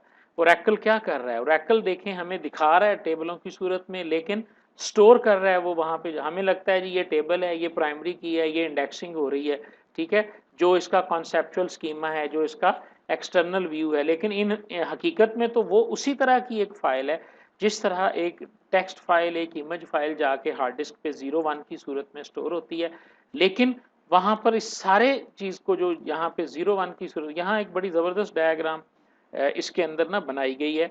वो डायग्राम देखेंगे ना तो हमें काफ़ी ज़्यादा आइडिया होगा। इन तीनों की तफसील आपने पढ़नी है जी, इसमें क्या-क्या होता है। जैसे ये देखें जी, ये है। अब हमारे सामने जो है ना वो ये आ रहा है। ये बंदा बैठा हुआ है जनाब, वर्कर्स को डील कर रहा है, ये नेम, एज वगैरह लिख रहा है, ठीक है। ये इसके सामने एक्सटर्नली ऐसे आ रहा है, लेकिन इन फैक्ट ये क्या हो रहा है, वो ज़रा एक नीचे डायग्राम आएगी, उसमें आप देखिएगा कि बड़ी तफसील से ये देखें। ये जो नीचे है कॉन्सेप्चुअल लेयर में, ये इस तरह नज़र आया हमें, यानी एक्सटर्नल में तो बिल्कुल फॉर्म वगैरह नज़र आ रहे हैं ना जहाँ आप फील कर रहे हैं। कॉन्सेप्चुअल में ये टेबल्स की सूरत में पड़ा हुआ है। कॉन्सेप्चुअल से भी नीचे जब जाएंगे ना, जिसे फिजिकल या इंटरनल हम लेवल कहेंगे, उस लेवल में देखिएगा जाके कि ये हमें किस तरह से नज़र आ रहा है जी। ये सारे मैंने गो थ्रू किए हैं जी, और उसके बाद जाके मैंने फिर जो है ना वो चीज़ें जहाँ से आपको, ये जी एक कंप्लीट पिक्चर है जो आपको समझा सकती है, ठीक है। ये वो जो लेवल नहीं हम ऊपर पढ़ के 1 2 3 4, ज़रा ऊपर वाली डायग्राम देख लें। ये आपका व्यूज़ हैं, ये यहाँ से डेटाबेस का स्कीमा शुरू होता है ना, this is called conceptual schema, ठीक है। कॉन्सेप्चुअल स्कीमा में क्या है, टेबल्स हैं, क्वेरीज हैं, जो जो कुछ माइक्रोसॉफ्ट एक्सेस को सिर्फ सामने रख लें, या अगर एसक्यूएल सर्वर में काम किया तो वहाँ पर तो आप टेबल्स बनाते हैं, आप डेटाबेस क्रिएट करते हैं, फॉरेन की बनाते हैं या रिलेशनशिप बनाते हैं, दिस ये सारा कॉन्सेप्चुअल स्कीम है। उसके बाद ये इंटरनल स्कीम है, ठीक है। डीबीएमएस जो मैनेज कर रहा है कि वो किस तरह से स्टोर कर रहे हैं इन टेबल्स को, उसने ये इस तरह की कोई चीज़ बनाई हुई है, हमें कोई ताल्लुक नहीं है। एक डेटाबेस डिज़ाइनर का, एप्लीकेशन प्रोग्रामर का इंटरनल स्कीमा के साथ कोई वास्ता ही नहीं है। एंड यूज़र यहाँ तक रहता है और जो प्रोग्रामर है वो कॉन्सेप्चुअल स्कीमा तक रहता है। बहुत कम आपको जो है ना यहाँ तक अप्रोच करना पड़ता है, और इससे भी नीचे चले जाएँ तो अब आप देखें ये सारा कुछ 0-1 की शक्ल में हार्ड पे स्टोर है। इसकी ये किसकी जिम्मेदारी है, ये भी डीबीएमएस है। ये तीनों काम जो हैं, ये तीनों काम आपका डेटाबेस मैनेजमेंट सिस्टम करता है। हार्ड पे जब डाटा जाता है तो 0-1, और फिजिकल लेयर जाती है, फिजिकल लेयर को वो जो है वो आपके पास लॉजिकल स्कीमे में कन्वर्ट करता है, और लॉजिकल स्कीमे को आपके सामने जो है वो कॉन्सेप्चुअल स्कीमास के जरिए जो है ना वो रिप्रेजेंट कर रहा होता है। ये ओवरऑल जो है ना वो स्कीमा है आपकी एक डेटाबेस का, जिसे हम 3 लेवल आर्किटेक्चर कहते हैं, ठीक है। कॉन्सेप्चुअल लेवल है, इंटरनल लेवल है, और ये है। इन तमाम में एक कॉन्सेप्ट यूज होता है मैपिंग का। मैपिंग क्या है, कन्वर्जन। मैपिंग का लफ्ज होता है कन्वर्जन के लिए यूज। यहाँ पर हम कन्वर्जन कर रहे हैं, व्यू को हम कन्वर्ज कर रहे हैं, एक्सटर्नल को हम कन्वर्ट कर रहे हैं। कॉन्सेप्चुअल में ये एक्सटर्नल कन्वर्जन मैपिंग हो रही है। यहाँ पे आपका डीबीएमएस क्या कर रहा है कि कॉन्सेप्चुअल को वो इंटरनल में कन्वर्ट कर रहा है। तो ये दो एक्स्ट्रा लेबर्स हैं जो आपके डीबीएमएस को करनी पड़ती हैं इन केस अपने स्कीमास को ये इम्प्लीमेंट करने के लिए जी। ये डीबीएमएस बला क्या है, ठीक है ना। डीबीएमएस ज़ाहिर है सारे काम तो डीबीएमएस कर रहा है, असल में तो जो है ना वो डेटाबेस मैनेजमेंट सिस्टम ही बहुत सारे कामों को कर रहा है। डॉक्टर ईएफ कोड का जो रिलेशनल डाटा मॉडल था ना, जो उसको तो डीबीएमएस ने ही सारे ने सॉल्व कर दिया है। हमारे पास तो सिर्फ ये है कि हम टेबल बनाते हैं और उसके बाद क्वेरीज लिखते हैं और डाटा को मैनिपुलेशन जो है ना वो स्टार्ट कर देते हैं। बाकी जो कुछ भी है कि डाटा जो है वो फाइल्स की सूरत में, टेबल की सूरत में, ये सारी मैनेजमेंट जो है ना ये लॉजिकली यही हैंडल करता है। डाटा को प्रोसेस करता है जी ये, उसके बाद यूज़र एक्सेसिबल कैटलॉग ये बना के रखता है, ट्रांजैक्शंस को सपोर्ट करता है, कंकरेंसी को करता है, रिकवरी को करता है, ऑथराइजेशन सर्विसेज देता है, डाटा कम्युनिकेशन को सपोर्ट करता है, और इंटेग्रिटी सर्विसेज। ये सारे काम जो हैं ये डाटाबेस मैनेजमेंट सिस्टम के हैं, ठीक है, जो ये कर रहा होता है। यानी ये माइक्रोसॉफ्ट एक्सेस भी ये करता है, माइक्रोसॉफ्ट एसक्यूएल सर्वर भी करता है, ये ओरेकल भी करता है। कोई भी डीबीएमएस अगर है तो वो ये काम परफॉर्म कर रहा है जी, ठीक है। इसके अलावा ये यूज़र मैनेजमेंट भी कर रहा है और डाटा मैनेजमेंट भी, यानी दो इंपॉर्टेंट काम है। डाटा प्रोसेसिंग से मुराद तो यही है कि डाटा को क्रिएट करना, डिलीट करना, अपडेट करना, कोई भी ऑपरेशन जो है ना वो डाटा के ऊपर स्टोरेज से मुतल्लिका, अपडेशन डिलीशन से मुतल्लिका, ये प्रोसेसिंग के ज़ुमरे में आता है। यूज़र एक्सेस में क्या है कि स्टोर करता है तमाम इंफॉर्मेशन को अबाउट द डाटा, जो अभी हम ऊपर मेटा डाटा की नहीं बात करके आए, डाटा के बारे में सारी इंफॉर्मेशन, यूज़र्स के बारे में सारी इंफॉर्मेशन। हर डीबीएमएस जो है वो अपनी डाटा, जो डाटाबेस भी हम उसके साथ बनाते हैं ना, उस डाटाबेस के साथ उसने एक कैटलॉग बनाई होती है जिसे डाटा डिक्शनरी भी कहते हैं, ठीक है। और उसके अंदर, उस डाटाबेस के अंदर होने वाली तमाम, उसकी क्रिएशन से लेकर उसकी ऑपरेशंस तक सारी चीज़ें जो हैं वो उसमें लॉग की तरह मेंटेन हो रही होती हैं जी, कि इसमें कौन कौन से टेबल हैं, कब चेंज आई है, किसने चेंज की है, कौन से यूज़र ने कौन सा टेबल खोला, ये पूरी एक कैटलॉग जो है वो मेंटेन हो रही होती है। ट्रांजैक्शन सपोर्ट से क्या मुराद है? बेसिकली जब हम डाटा को मैनिपुलेट करते हैं तो हमारे पास 4 ऑपरेशन होते हैं जी। हम डाटा को क्रिएट करते हैं, रीड करते हैं, अपडेट करते हैं या डिलीट करते हैं। तो कोई भी ऑपरेशन अगर मुकम्मल नहीं हुआ, ट्रांजैक्शन कब होती है? जब आप डाटा को रीड करने गए हैं, पूरी रो रीड कर ली है, रीड करके वापस आ गए हैं, उस वक्त एक ट्रांजैक्शन मुकम्मल होती है। और अगर वो ट्रांजैक्शन जो है वो मैनिपुलेशन के दौरान कहीं कोई एरर आ जाती है तो उस ट्रांजैक्शन को हैंडल करना डीबीएमएस का काम है। ज़ाहिर है वो रोल बैक करेगा। जिस तरह एटीएम मशीन के अंदर कभी कभी ऐसा होता है, आप देखें आपने पैसे निकाले, पैसे निकले नहीं हैं, वो एक एंट्री आपको मैसेज भी, इवन के मैसेज भी आपको जो है ना वो आपके मोबाइल पे रिसीव हो गया, लेकिन आप देखते हैं कि कुछ देर के बाद ही वो मैसेज वापस चला जाता है और वो ट्रांजैक्शन जो है ना वो रिवर्स हो जाती है। ठीक है जी। तो ये जो है ना वो ट्रांजैक्शन सपोर्ट भी करता है। इसी तरह आगे देखें तो ये हमारे पास कंकरेंसी सपोर्ट भी इसकी हमें मौजूद है जी। कंकरेंसी सपोर्ट के अंदर क्या है कि एक ट्रांजैक्शन तो नहीं एक वक्त में हो रही होती है, एक वक्त में एक से ज़्यादा ट्रांजैक्शन हो सकती हैं। एटीएम मशीन जिस सर्वर के साथ जुड़ी हुई है वो पता नहीं कितनी ट्रांजैक्शंस हो रही हैं, और जिस अकाउंट में से आप पैसे निकाल रहे हैं वो अकाउंट आपके बैंक में भी चल रहा है, वहाँ भी ट्रांजैक्शन हो रही हैं। तो साइमल्टेनियसली ट्रांजैक्शन अकर हो रही हैं उन ट्रांजैक्शन को, और यही कंकरेंसी कहलाती है। कंकरेंसी का मतलब क्या होता है जी कि जब आप एक ही वक्त में एक से ज़्यादा ट्रांजैक्शंस को हैंडल करते हैं तो ये कंकरेंसी कहलाती है। तो इसकी सपोर्ट भी डीबीएमएस के पास होती है। रिकवरी की सहूलतें ये देता है, ऑथराइजेशन की सहूलतें ये देता है जी, और इसी तरह डाटा को कम्युनिकेट करने की, अगर आप सेंट्रल डाटाबेस की बात कर रहे हैं तो उस वक्त सारी कम्युनिकेशन की जो सपोर्ट है वो डीबीएमएस प्रोवाइड करता है। ठीक है जी। और इनकरेक्शन डाटा होना और सही होना इंफॉर्मेशन का, ये इसकी इंटेग्रिटी की सर्विसेज हैं जी। डाटाबेस के इन्वायरमेंट्स हमारे पास सिंपल हैं जी। सिंगल लेवल, मल्टी यूज़र, एक यूज़र अगर यूज़ करता है, एक से ज़्यादा यूज़र अगर इस्तेमाल करते हैं। टेली प्रोसेसिंग से क्या मुराद है कि वो रिमोटली उसको एक्सेस करते हैं। फाइल सर्वर से क्या मुराद है कि जो यूज़र डाटाबेस के साथ कनेक्ट होता है उसे उसकी डाटाबेस की कॉपी दे दी जाती है और वो अपनी डाटाबेस के अंदर काम कर रहा होता है। जब वो अपडेट करता है तो पूरी फाइल जो है वो जाके अपने सर्वर के ऊपर डाटाबेस को अपडेट करती है। क्लाइंट सर्वर के अंदर जो होता है वो यूज़र का कनेक्शन डायरेक्ट जो है वो डाटाबेस से ही होता है। यानी फाइल सर्वर में और क्लाइंट सर्वर में ये फ़र्क होता है। अब फाइल सर्वर ऑलमोस्ट ख़त्म हो चुका हुआ है। इसमें बड़ा एक नेटवर्क ओवरहेड होता था कि पूरा एक डाटाबेस है, उसकी पूरी कॉपी जो है डीबीएमएस की यूज़र को अलॉट करनी पड़ती थी। यूज़र उसमें काम करता था, फिर पूरी कॉपी जो है वो दोबारा रीड एंड राइट करनी पड़ती थी। लेकिन क्लाइंट सर्वर में क्या हो रहा है कि आपका जो मल्टी यूज़र इन्वायरमेंट है वो डायरेक्टली आपकी मशीन जो है वो कनेक्टेड है आपके डाटाबेस के साथ। इसमें कुछ भी ऐसा नहीं है और ये बेस्ट सूटेड सिस्टम है फॉर लार्ज एंटरप्राइजेस। नेक्स्ट है जी हमारे पास डेटाबेस डेवलपमेंट प्रोसेस। जब हम डेटाबेस को डेवलप करते हैं तो कौन कौन से प्रोसेस हैं? आपने सॉफ्टवेयर इंजीनियरिंग के अंदर जो है ना वो सॉफ्टवेयर डेवलपमेंट लाइफ साइकिल पढ़ा है, तकरीबन उसी से मिलते जुलते इसका भी डिज़ाइन प्रोसेस है कि एक डेटाबेस जो है वो कैसे बनती है। हम असल में इन चीज़ों को समझने में थोड़ा सा कॉन्सेप्चुअली, क्योंकि हमारा सिस्टम ही ऐसा है जी कि हम लोग, एक ही बंदा होता है, उसने एक प्रोग्राम बनाना होता है, उसी ने डेटाबेस बनानी होती है और डेटाबेस को हम चंद टेबल समझ रहे होते हैं। और एक ही बंदा जो है ना वो अपने फाइनल प्रोजेक्ट में डेटाबेस डिज़ाइनर भी होता है, डेटाबेस एडमिनिस्ट्रेटर भी होता है और एप्लीकेशन डेवलपर भी होता है। हम चूंकि एक ही बंदा ये सारे काम कर रहा होता है तो हम कंसेप्चुअली इन बातों को समझ ही नहीं पाते। सारी सारी ज़िंदगी हमारी गुजर जाती है और हम जो है, और फिर अगर आप किसी सॉफ्टवेयर हाउस में भी पाकिस्तान में चले जाते हैं तो वहाँ पर भी आप देखेंगे जी कि आप ही हैं जी सारा कुछ, डेटाबेस भी आप ही ने बनाना है। तो हमें पता ही नहीं चलता कि भाई डेटाबेस डेवलपमेंट प्रोसेस एक सेपरेट बंदे का काम है। इसमें हम पहले स्टडी करते हैं सिस्टम को, फिर रिक्वायरमेंट्स को गैदर करते हैं, फिर हम डेटाबेस का डिज़ाइन बनाते हैं। अब ये जो डिज़ाइन ये है हमारे पास, पता क्या, जिसमें आपने डीएफडी बनाना है, एंट्री रिलेशनशिप डायग, जितनी डायग, जो visual visual representation of database जो है ये डीबी डिज़ाइन कहलाता है। फिर हम सिस्टम पे बैठते हैं और एक DBMS को चला के उसके अंदर टेबल, रिलेशन और ये सारी चीज़ें हम इसके अंदर डिज़ाइन कर देते हैं।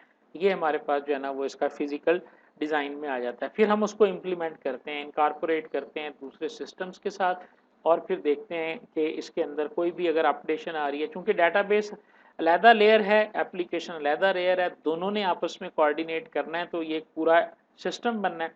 तो ज़ाहिर है जो कुछ भी उनके दरमियान चल रहा है, कभी चेंज वगैरह आ सकती है, तो वो चीज़ें जो है ना वो मेंटेनेंस फेज के अंदर जो है वो हैंडल होती रहती हैं। ये एक तो ये अप्रोच है, सिमिलर है ये सिस्टम डेवलपर लाइफ साइकिल में। एक दो अप्रोच और भी हैं, मसलन एक अप्रोच जो है ना वो आपके पास ये है, अप्रोच नंबर 2। इसमें हम यूज़र रिक्वायरमेंट को एनालाइज करते हैं, कॉन्सेप्चुअल मॉडल बनाते हैं, कॉन्सेप्चुअल मॉडल को लॉजिकल में तब्दील करते हैं, लॉजिकल से मुराद ER डायग्राम वगैरह, ठीक है। उसके बाद हम DBMS का इंतखाब करते हैं, फिर हम DBMS का डिज़ाइन बनाते हैं और उसके बाद इम्प्लीमेंट करके टेस्ट करके तो उसे ऑपरेशनल मेंटेनेंस में दे देते हैं जी, ठीक है। ये भी उसी से मिलती जुलती चीज़ें हैं। ये डाटाबेस को डिज़ाइन करने का प्रोसेस है जी। ये देखें जी, यूज़र जो है वो इन्वायरमेंट है, कॉन्सेप्चुअल मॉडल है और इसके दरमियान कम्युनिकेशन हो सकती है। फिर मॉडल बना, चूज़ DB और ये चलता रहता है जी, ये सिलसिला जो है ना, ये हमारे पास डाटाबेस डिज़ाइन है, इस तरह से हो जाती है, ठीक है जी। अब जब हम डाटाबेस को डिज़ाइन करने की बात करते हैं, ये तकरीबन कोई, ये पता कितनी बातें अभी तक हमने की हैं, ये जो सारी बातें की हैं ना, ये अभी हम इसमें घूम रहे हैं जी। बेसिक डाटाबेस कॉन्सेप्ट्स हमारे पास क्या है, ठीक है। डेटाबेस कितनी टाइप की होती है, फ्लैट फाइल है, डिस्ट्रीब्यूटेड है, उसके अंदर जनाब डिज़ाइन क्या है। अब हम आगे हैं इसकी डिज़ाइनिंग की तरफ। जब हम डिज़ाइनिंग की तरफ आते हैं ना, तो सबसे पहला मॉडल जो आता है ना वो डाटा फ्लो डायग्राम्स का आता है। दूसरा मॉडल जो आता है वो एंटी रिलेशनशिप मॉडलिंग हमारे सामने आती है, ठीक है। अब डाटा फ्लो डायग्राम्स को आप देखें तो इसके अंदर अब आपने याद क्या करना है, DF यानी ये DFD ER में आपने तैयारी किस तरह से करनी। नंबर 1 तो आपने इसके रूल्स देखने हैं। नंबर 2 इनकी शेप्स और उनके नाम और काम आपको याद होने चाहिए। नंबर 3 अगर कोई लिमिटेशन है तो वो जहन में रखनी है। DFD show number 1, DFD show flow of data between different process, ठीक है। अच्छा जी, DFD आर सिंपल हैं और हाइड कॉम्प्लेक्सिटी, कॉम्प्लेक्सिटी को ये डील नहीं करते। डिस्क्रिप्टिव होते हैं, लिंक शो करते हैं एक प्रोसेस का दूसरे प्रोसेस के साथ। लिमिटेशंस इनकी क्या हैं, they do not provide a way of expressing decision point, यानी ये फ्लो चार्ट की तरह नहीं होते कि जिसमें आपके पास डिसीजन भी होते हैं, डायमंड भी होते हैं, ट्रू फॉल्स, ये उस तरह के नहीं होते, ठीक है। और DFD are focused on flow of information, इनका ताल्लुक सिर्फ और सिर्फ ये बताना होता है आपका डाटा यहाँ आएगा, ये यूनिट इसे प्रोसेस करेगा, उसके बाद ये आगे चला जाएगा। प्रोसेसिंग में क्या होगा, कैसे प्रोसेसिंग होगी, ये चीज़ें इस्तेमाल नहीं होती, ठीक है जी। तो देखें वही बात आ गई, सबसे पहले सिंबल, इसका नाम और इसका काम आपको याद होना चाहिए, ठीक है जी। डाटा फ्लो के लिए एरो यूज़ होता है और इसका काम है डाटा फ्लो, नाम इसका डाटा फ्लो है और ये फ्लो ऑफ डाटा को शो करता है, पहली बात याद होगी। दूसरा आ गया जी ये वाली सिंबल जी, ठीक है, इसका नाम है डाटा स्टोर, ये एज इट इज़ भी आ सकती है, जो भी है बहरहाल इसके अंदर आपने डाटा की रिपोजिटरी यानी ये डाटा को स्टोर करने के लिए आप इस्तेमाल करते हैं। तीसरा सिंबल इसमें है प्रोसेस का, ठीक है, जिसमें आप प्रोसेसिंग शो करते हैं और इसके लिए क्या है, ओवल्स विद राउंड रेक्टेंगल्स, ये पहली शेप है जिसका बाकायदा याद होना चाहिए आपको। ये भी यूज़ हो सकती है, ये भी यूज़ हो सकती है, दोनों में से कोई भी एज अ प्रोसेस इस्तेमाल किया जा सकता है, ठीक है जी। और इसको इस तरह से भी लिखा जा सकता है, नंबर्ड भी किया जा सकता है, आर नंबर्ड एग्जिस्टेंस लेवल के हिसाब से ये 1.0 है, ये 0.1 है जी। उसके बाद एक्सटर्नल जो एंटिटीज़ होती हैं उनको हम रेक्टेंगुलर शेप के अंदर यूज़ करते हैं। ये सिंबल एंटिटी का सिंबल है, याद रखिएगा।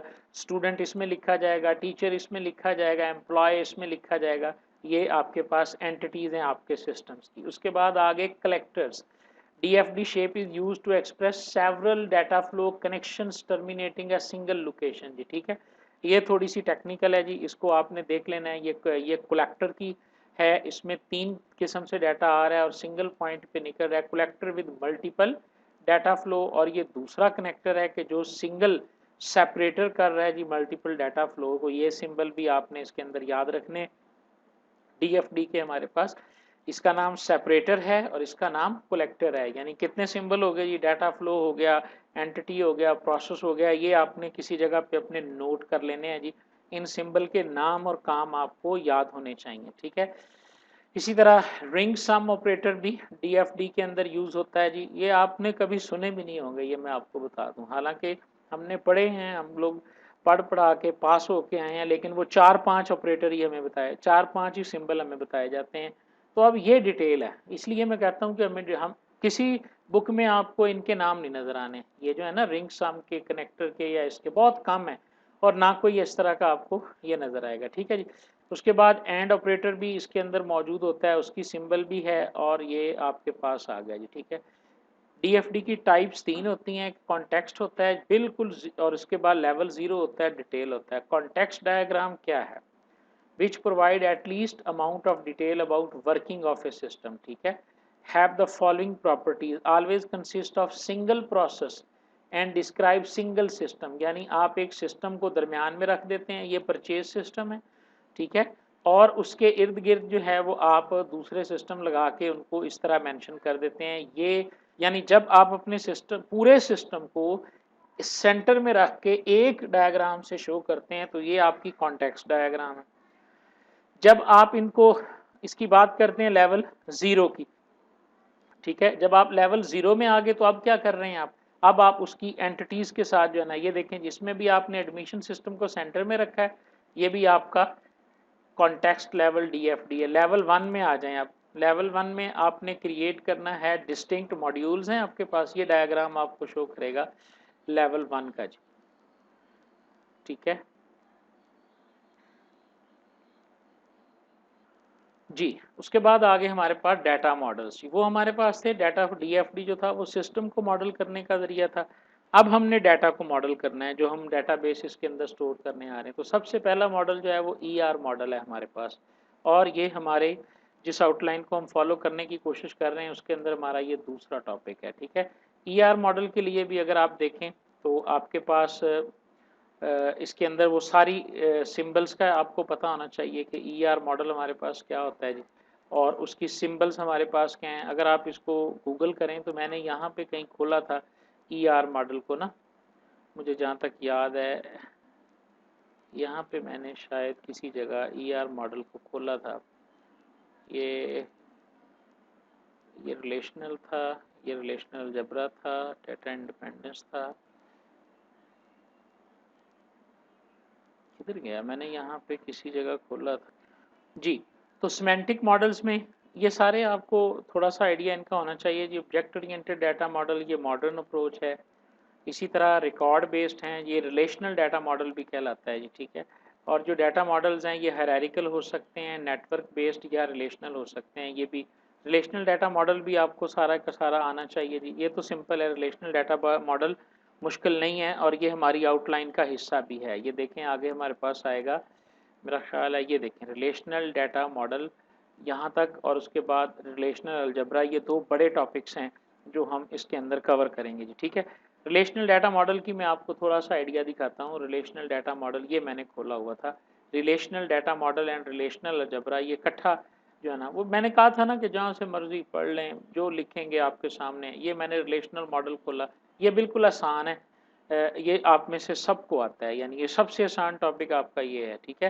रिलेशनल डाटा मॉडल में ये मतलब एट्रीब्यूट क्या है, टेबल्स क्या हैं, टप्पल, रिलेशनल स्कीमा क्या है, हम पढ़ के आए हैं। Degree, cardinality, column, relational instance, relational की, एट्रीब्यूट, डोमेन। यानी जब हम डाटा को टेबल्स की सूरत में, ये वो जो डॉक्टर EF कोड का पेश किया हुआ मॉडल है ना, this is called relational model, के डाटा आप एक टेबल की सूरत में स्टोर करेंगे। ये आपकी प्राइमरी की होगी, ये आपके टपल्स होंगे, ये आपके एट्रीब्यूट्स होंगे, डोमेन होंगे जो मैक्सिमम वैल्यू एक कॉलम में आ सकती है।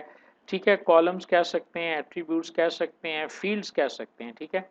फिर इसके ऊपर रेफरेंशियल इंटेग्रिटी कॉन्स्ट्रेंट्स लगते हैं। डोमेन का कॉन्स्ट्रेंट क्या होता है कि जो बताता है कि इस डोमेन में मैक्सिमम वैल्यू, अगर आपने इंटीजर रख दिया है, नंबर रख दिया है, तो उसका क्या मतलब है? नंबर तो आ सकता है, करेक्टर नहीं आ सकता। की कॉन्स्ट्रेंट्स जो हैं ये प्राइमरी की और फॉरेन की पर मुश्तमिल होते हैं। रेफरेंशियल इंटेग्रिटी कॉन्स्ट्रेंट्स होते हैं इंसर्शन और डिलीशन और अपडेशन के ऊपर, कि जब डाटा अपडेट होगा, डिलीट होगा, तो उस वक्त रिलेशनशिप के दौरान जो है ये किस तरह से परफॉर्म होगा।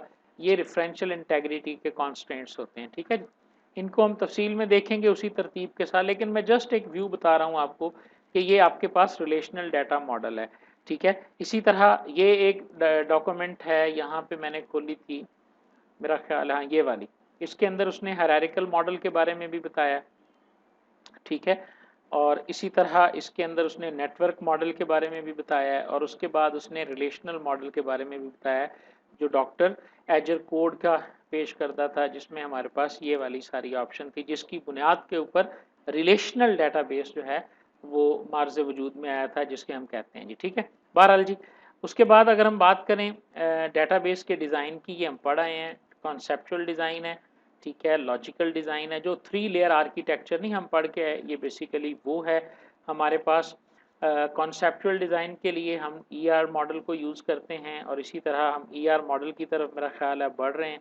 नेक्स्ट जो हमारे पास टॉपिक आने वाला है एंटिटी, बिल्कुल वही है जी, ईआर डाटा मॉडल जी। जिस तरह वो डाटा फ्लो को जाहिर करता था, नंबर 1 तो ये एक सिमेंटिक मॉडल है, नंबर 2 ये एंटिटीज़ और उनके दरमियान रिलेशनशिप को जाहिर करता है, ये फ्लो ऑफ डाटा को यूज़ नहीं करता, ये ज़हन में रखिएगा, ये फ्लो ऑफ डाटा नहीं बताता, ये सिर्फ ये बताता है कि आपके सिस्टम में कितनी एंटिटीज़ हैं, उसके एट्रीब्यूट्स कितने हैं, और उन एंटिटीज़ का आपस में रिलेशनशिप क्या है। एंटिटी किसी सिस्टम में क्या होती है, हाँ हाँ, ये बड़ा अहम सवाल है जी। जितने जो भी रियल वर्ल्ड ऑब्जेक्ट होता है ना, उसको हम एंटिटी कहते हैं। ये आसान लफ्ज़ों में मैं आपको बता रहा हूँ जी। आप एक लाइब्रेरी सिस्टम की बात कर लें, उसमें स्टूडेंट है, रियल वर्ल्ड है, बुक है, रियल वर्ल्ड है, इशू रजिस्टर है, रियल वर्ल्ड है। तो ये सारे के सारे जो ऑब्जेक्ट्स हैं, इसकी एक टाइप होगी एंटिटी की, उसका एक इंस्टेंस होगा, और उसके सेट्स मौजूद होंगे। टाइप से मुराद हमारे पास, type of entity can be defined its name, labelled items, ये सारी चीज़ें उसकी टाइप हैं। जैसे it could be person, place, event. मसलन आप स्टूडेंट का नाम लें, ये टाइप है, आप बुक का नाम लें, ये भी उसकी एक टाइप है, ठीक है। ये उसकी नेचर, उसकी टाइप को जो है ना वो डिफाइन करता है। एंटिटी का आपको अंदाज़ा होना चाहिए, ये सब कुछ है लिखा हुआ है। उसके बाद एंटिटी का आपके पास इंस्टेंस क्या है, a particular object belonging to a particular entity, how does it becomes an instance of an entity. मसलन हम बात कर रहे थे एम्प्लॉय जो है, ये हमारे पास एंटिटी की टाइप है, और प्रॉपर्टीज इसकी क्या है, ये ह्यूमन बीइंग है, इसका नाम होता है, फादर नेम है, और इंस्टेंस इसके क्या है, इंस्टेंस इसका क्या है, मोहम्मद शरीफ। इसी तरह जो उनकी प्रॉपर्टी, वो शुरू वाली बात ही जहन में ले आए, वो जो 3 हमने पढ़े थे, एक रियल वर्ल्ड डाटा है, ठीक है, एक एग्जिस्टेंस है, एक अकरेंस है, याद है ना, बिल्कुल वही 3 बातें हैं यहाँ पे।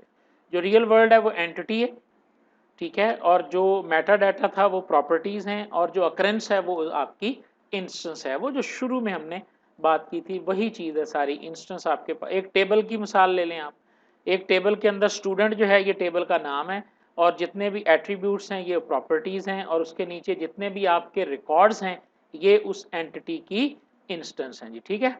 यानी सिंपल आपके पास हो गया। एंटिटी टाइप्स जी, वीक एंटिटी आपके पास हो सकती है, स्ट्रॉन्ग एंटिटी है, और नेमिंग एंटिटी टाइप्स जो है। क्लासिफिकेशन ऑफ एंटिटी में सबसे पहले हमारे पास वीक एंटिटी आती है, एक ऐसी एंटिटी जिसको अपनी एग्जिस्टेंस के लिए, विच can not be exist without being linked with, यानी जब तक दूसरी एंटिटी नहीं होगी उस वक्त तक ये एंटिटी नहीं होगी। ये ऐसे ही होता है जैसे व्हीकल और एम्प्लॉय के दरमियान होता है, या एक एम्प्लॉय और प्रोजेक्ट के दरमियान में होता है, ठीक है ना। यानी आपका एम्प्लॉय, ये प्रोजेक्ट की एंट्री कब होगी, जब आपके पास एम्प्लॉयज़ हो गए, क्योंकि आपने प्रोजेक्ट्स जो हैं वो एम्प्लॉयज़ को असाइन करने हैं। तो जो प्रोजेक्ट की एंटिटी है ये वीक एंटिटी है, ठीक हो गया। उसके बाद आ गया स्ट्रॉन्ग एंटिटी टाइप, जो कि इंडिपेंडेंटली जो है वो एग्जिस्ट कर सकती है। ये हमारे पास मेजर एंटिटी होती है किसी भी सिस्टम की, विच कैन एग्जिस्ट इंडिपेंडेंटली। मसलन स्टूडेंट है, एम्प्लॉय है, कस्टमर है, प्रोडक्ट है, ये सारी चीज़ें हमारे पास स्ट्रॉन्ग एंटिटी में आती हैं। अगर हम बात करें नेमिंग की कि एंटिटीज़ को नाम क्या देने चाहिए, तो इसको सिंगुलर नाउन जो है वो देना चाहिए। ये रिकमेंडेशंस हैं, रूल्स नहीं हैं। सिंगुलर नाउन जैसे स्टूडेंट है, एम्प्लॉय है, organisation, specific name, customer, client, ये भी दिए जा सकते हैं। कैपिटल में नाम लिखने चाहिए, और एब्रीवेशंस में भी लिखे जा सकते हैं, लेकिन वो कंसिस्टेंसी होनी चाहिए। सिंबल्स इसके लिए ईआर मॉडल में हम क्या यूज़ करते हैं जी, स्ट्रॉन्ग एंटिटी के लिए एक रेक्टेंगुलर बॉक्स और उसके अंदर कैपिटल में उसका नाम, और वीक एंटिटी के लिए डबल लाइंड रेक्टेंगुलर होगी, और उसी तरह उसका नाम उसके अंदर लिखा जाएगा। ये पहली सिंबल इसमें होते ही जी थोड़े से यूज़ हैं। उसके बाद एट्रीब्यूट आ जाता है आपका, एक एंटिटी के जितने भी प्रॉपर्टीज़ होती हैं वो सारे के सारे उसके एट्रीब्यूट्स कहलाते हैं। जैसे स्टूडेंट है तो इसका स्टूडेंट आईडी जो है और इसी तरह उसका नेम जो है, उसका सेमेस्टर जो है, ये सारे के सारे जो हैं ये इसके एट्रीब्यूट्स कहलाएंगे। और जब इसके अंदर हम वैल्यूज़ लिखेंगे, मोहम्मद हफीज़ है, नूर मोहम्मद है, 37 है, तो ये इसके इंस्टेंस कहलाएंगे, या जिसे हम रिकॉर्ड वगैरह भी कहते हैं। कोई कहता है इंस्टेंस ऑफ मोहम्मद हफीज़ क्या है, ये हमारे पास इंस्टेंस है या हमारे पास एट्रीब्यूट है, तो याद रखिएगा ये इंस्टेंस है, ये एट्रीब्यूट नहीं है। ठीक है जी। और एट्रीब्यूट्स हमारे पास, उसकी हर एट्रीब्यूट की कोई ना कोई एक पर्टिकुलर डोमेन होती है। डोमेन से क्या मुराद है, maximum values that can be entered in that particular name. जैसे जब हम नेम की बात करते हैं तो नेम की डोमेन क्या है जी, ये करैक्टर्स पर मुश्तमिल हो सकता है जी। इसमें डॉलर साइन आएगा, कभी नहीं आएगा जी। इसमें कोई स्पेशल सिंबल आएगा @ नहीं आएगा। तो नेम आ सकता है, स्पेस आ सकती है, करैक्टर्स आ सकते हैं, स्पेस आ सकती है ज़्यादा से ज़्यादा। ठीक है। इसी तरह एम्प्लॉय एंटिटी के अंदर अगर हम बात करें डेट ऑफ बर्थ की, तो उसमें नंबर और स्लैश आ सकती है। तो ये डोमेन होती है हमारे पास किसी भी नॉर्मली डिफाइंड डोमेन। आमतौर पे डाटा टाइप ही कहलाती है, लेकिन कुछ एडिशनल कॉन्स्ट्रेंट्स हम इसके ऊपर लगा देते हैं। जैसे हमने इंटीजर बना दिया तो कितना उसका मैक्सिमम साइज़ हो, फ्लोट बता दिया तो क्या साइज़ हो, अगर हमने करैक्टर ही रखी है तो कितने नंबर ऑफ करैक्टर्स उसके अंदर होंगे, ये इस तरह करके इसकी डोमेन बन जाती है। ठीक है।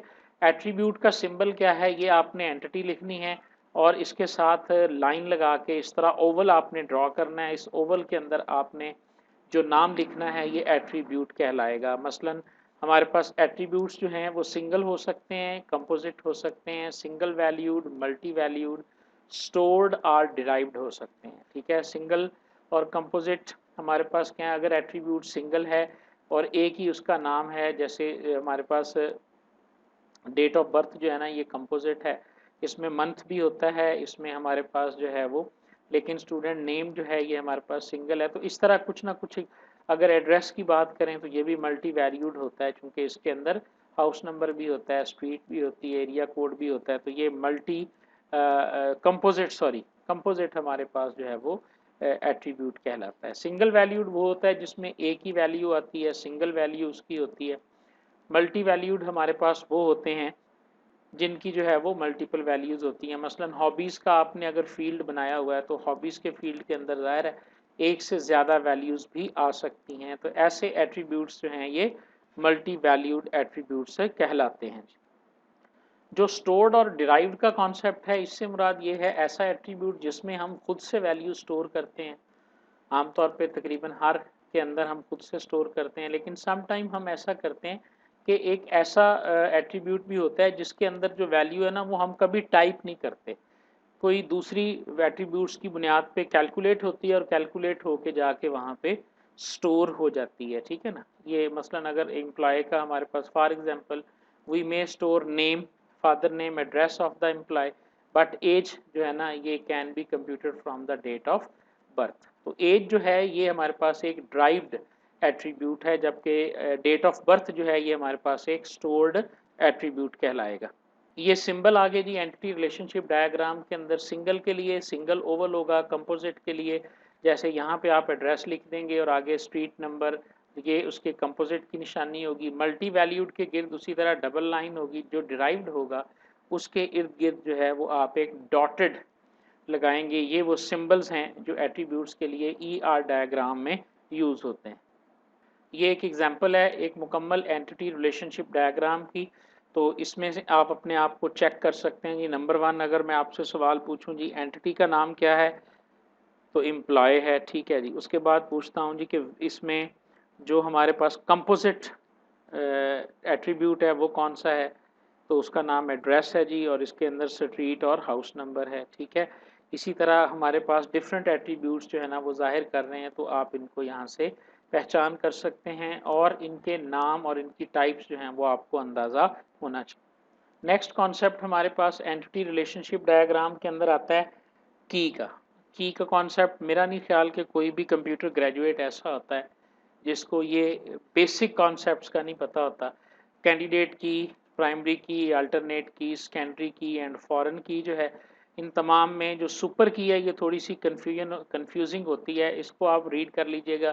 कैंडिडेट की वो तमाम ऐसी आपके एक टेबल या एंटिटी के वो तमाम एट्रीब्यूट्स जो प्राइमरी की बन सकते हैं वो कैंडिडेट होते हैं, जिस एक को आप बना लेते हैं for unique identification which can not contain null value और which will contain unique value, वो प्राइमरी की बन जाती है। All such candidate keys which are not selected as a primary key वो फिर अल्टरनेट की बन जाती हैं, ठीक है। इसी तरह फॉरेन की जो होती है, सेकेंडरी की जो होती है, ये सारी जो है ना ये डेफिनेशंस आपने एक दफ़ा गो थ्रू कर लेनी है, ये मेरे ख्याल में तो आती होंगी। लेकिन ये जो सुपर की और सेकेंडरी की, ठीक है ना, इन दोनों में थोड़ी सी कन्फ्यूजन होती है, ये ज़रूर देख लीजिएगा। सेकेंडरी की तो वो होती है जिसको भी आप टेबल के अंदर दोबारा से यानी आप एक टेबल में मौजूद वैल्यू को जिस फील्ड से सर्च कर सकते हैं ना अदर देन प्राइमरी की, तो वो आपकी सेकेंडरी की कहलाती है, ठीक है। आप नेम के ज़रिए सर्च कर सकते हैं, बेशक उसके रिज़ल्ट एक से ज़्यादा आएंगे,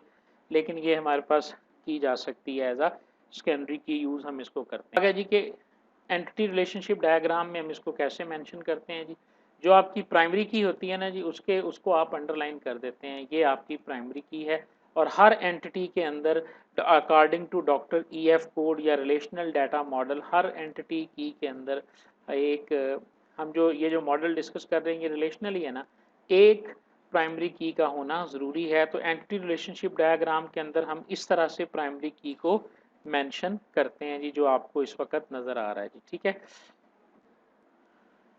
एंटिटी रिलेशनशिप डायग्राम के अंदर एंटिटीज़ को डिफाइन कर लिया, एट्रीब्यूट्स को कर लिया, जो तीसरी चीज़ है वो हमारे पास है रिलेशनशिप इन ईआर मॉडल जो है, और कितने किस्म के रिलेशनशिप होते हैं।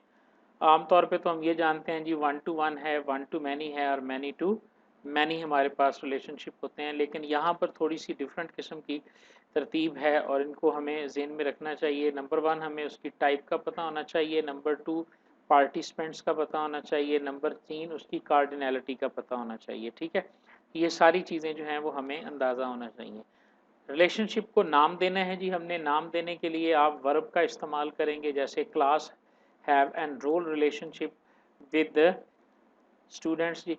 अब ये देखें जी, एम्प्लॉय जो है वर्क्स फॉर अदर एम्प्लॉय, ये वर्कर है, ये मैनेजर है, और ये वर्क्स फॉर, इसके अंदर ये डायमंड का सिंबल यूज़ होता है जी रिलेशनशिप के लिए, और इसके अंदर आपने कोई ना कोई वर्ब जो है वो लिखनी होती है लाजमी, तभी आपका ये रिलेशनशिप इस तरह से शो होगा, ठीक है जी। सिंबल और रिलेशनशिप क्या है जी, डायमंड है, diamond is doubled if one of the participant is independent और participant are connected with continuous lines, line साथ में लग जाएंगी और ये रिलेशनशिप हमारे पास आइडेंटिफाइबल हो जाएगा जी। ये देखें जी, डिपार्टमेंट है और उसके बाद फैकल्टी है, डिपार्टमेंट का हायर्स करता है फैकल्टी को, तो ये हमारे सामने रिलेशनशिप आ गया जी। टाइप्स ऑफ रिलेशनशिप हैं जी, नंबर 1 यूनरी, ये वो मैं बात कर रहा था कि हम समझते हैं जी 1 to 1, 1 to मैनी और मैनी टू मैनी, या नहीं जी। नंबर 1 यूनरी रिलेशनशिप है, अगर एक एंटिटी अपने आप के साथ रिलेशनशिप बनाती है और वो रिलेशनशिप जो है वो यूनरी रिलेशनशिप कहलाएगा। अगर दो entities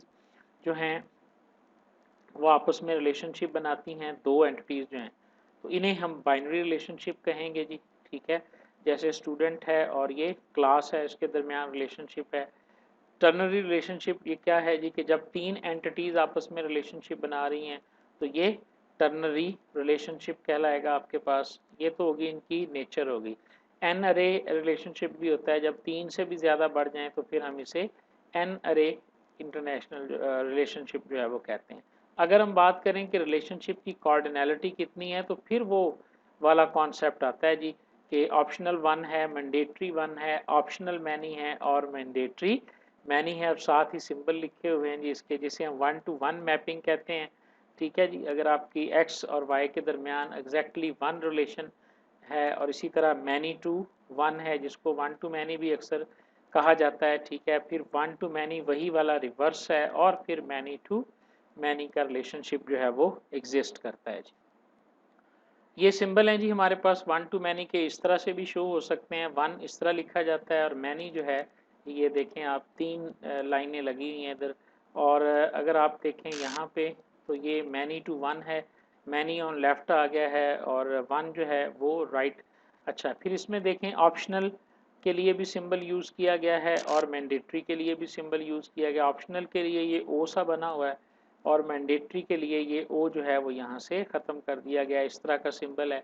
many to many optional जो है तो दोनों तरफ ये ओ का सिंबल बना हुआ है, ठीक है। और इसी तरह अगर मैनी टू वन ऑप्शनल है तो फिर आपके पास ये वाला सिंबल है। अच्छा, इसकी अल्टरनेट भी हैं, ज़रूरी नहीं है कि यही सिंबल आपने यूज़ करने हैं, अदर नोटेशंस भी मौजूद हैं। ये भी है जी, वन टू मैनी है, मैनी टू वन है और मैनी टू मैनी है। अच्छा, इसी तरह ऐसे भी लिखा जाता है वन एम, एम वन और एम टू एम। और इसके अलावा आपने देखा होगा कि वन और डॉट, बाज़ लोग यहाँ पे स्टारिक लिख देते हैं, ठीक है, बाज़ लोग इन्फिनिटी का सिंबल भी यूज़ करते हैं। तो ये डिफरेंट वे हैं रिलेशनशिप को की कार्डिनैलिटी को डिफाइन करने के लिए, ठीक है जी। उसके बाद है रोल एक रिलेशनशिप में एक एंटिटी का क्या है। रिकर्सिव रिलेशनशिप होता है अगर एक एंटिटी अपने आप से रिलेशनशिप बनाती है। मल्टीपल रिलेशनशिप होते हैं जी अगर एक एंटिटी एक से ज़्यादा रिलेशनशिप जो है वो दूसरी एंटिटी से बना रही होती है, ठीक है। और इसी तरह डिपेंडेंसीज जी, जब रिलेशनशिप मौजूद होता है तो जाहिर है एक एंटिटी दूसरे एंटिटी पे फिर डिपेंड भी कर रही होती है, तो डिपेंडेंसीज जो है ना वो उनके दरमियान अक्कर होती हैं। ज़ाहिर है डिपेंडेंसीज को हम पढ़ेंगे तो फिर ही हम नेक्स्ट मोस्ट इंपॉर्टेंट टॉपिक है हमारे पास नॉर्मलाइजेशन का ना, तो फिर हम उसकी तरफ मूव करेंगे, ठीक है। तो नॉर्मलाइजेशन के अंदर जाने से पहले ये डिपेंडेंसीज है और ये 97 पेज पे हम पहुंच चुके हैं जी। हमने बात की थी कि आज हम 100 पेजेस को, क्योंकि लंबा सिलेबस है तो 100 पेजेस को हम डिस्कस करेंगे जी। इसमें सबसे पहले है जी एग्जिस्टेंस डिपेंडेंसी। इससे क्या मुराद है कि जब आप की दो एंटिटीज़ के दरमियान रिलेशनशिप मौजूद है तो इसका मतलब है वो जो पहले हम पढ़ के आए थे ना, जो स्ट्रॉन्ग और वीक एंटिटी वाला कॉन्सेप्ट था। स्ट्रॉन्ग और वीक एंटिटी के दरमियान जो डिपेंडेंसी होती है वो एग्जिस्टेंट डिपेंडेंसी होती है, ठीक है। अगर एक रिलेशनशिप एम्प्लॉय और प्रोजेक्ट के दरमियान है तो प्रोजेक्ट एग्जिस्ट ही नहीं कर सकता जब तक एम्प्लॉय नहीं होगा, ठीक है। और अगर एग्जिस्ट करने जो जो एग्जिस्टेंस डिपेंडेंसी मौजूद है और जो डिपेंडेंट एंटिटी है जैसे प्रोजेक्ट है, अगर उसकी अपनी खुद की कोई प्राइमरी की नहीं है, अलहदा से टेबल नहीं है, तो वो फिर आइडेंटिफाइड डिपेंडेंसी कहलाएगी। और अगर उसका खुद से नाम और अलहदा से टेबल मौजूद है, एंटिटी मौजूद है और उसकी पहली प्राइमरी की, ये प्राइमरी की तो बता रही है कि ये इसके साथ है लेकिन ये इसकी अपनी भी एक की और एट्रीब्यूट और पहचान मौजूद है, तो इस सूरत के अंदर ये रेफरेंशियल डिपेंडेंसी जो है ना ये कहलाएगी जी, ठीक है। तो ये थे हमारे पास, ये हमारा जो आज का हमारा जो ऑब्जेक्टिव था ना जी वो अचीव हो गया हुआ है। हमने entry relationship modelling basic concepts जो हैं और RDBMS रिलेशनल मॉडल, ये काफ़ी डिटेल में जो है ना वो हमने चीज़ें पढ़ ली हैं। ये कंटेंट ज़्यादा था, ठीक है ना, लेकिन इसमें हमने बहुत कुछ पढ़ लिया हुआ है बेसिक कॉन्सेप्ट्स के अंदर ना। बाकी नेक्स्ट ये सिंपल SQL है, स्ट्रक्चर्ड क्वेरी लैंग्वेज। इसमें हम क्रिएट वगैरह का सिंटैक्स देखेंगे, इंसर्ट का, सेलेक्ट का। रिलेशनल अलजबरा मशहूर चीज़ है, रिलेशनल मॉडल हमने देख लिया था, रिलेशनल अलजबरा एक सेपरेट चीज़ है, इसका हमें पता होना चाहिए। डिज़ाइन डेटाबेस क्या है ये हम पढ़ चुके हैं, ठीक है। फंक्शनल डिपेंडेंसी और नॉर्मलाइजेशन ये भी हम देखेंगे, ठीक है जी। ट्रांजैक्शन प्रोसेसिंग क्या होती है ये भी हम ऑलरेडी इसके ऊपर जो है ना वो थोड़ा सा आइडिया जो है वो हमें हो चुका हुआ है जी। थैंक यू वेरी मच जी, बहुत शुक्रिया। नेक्स्ट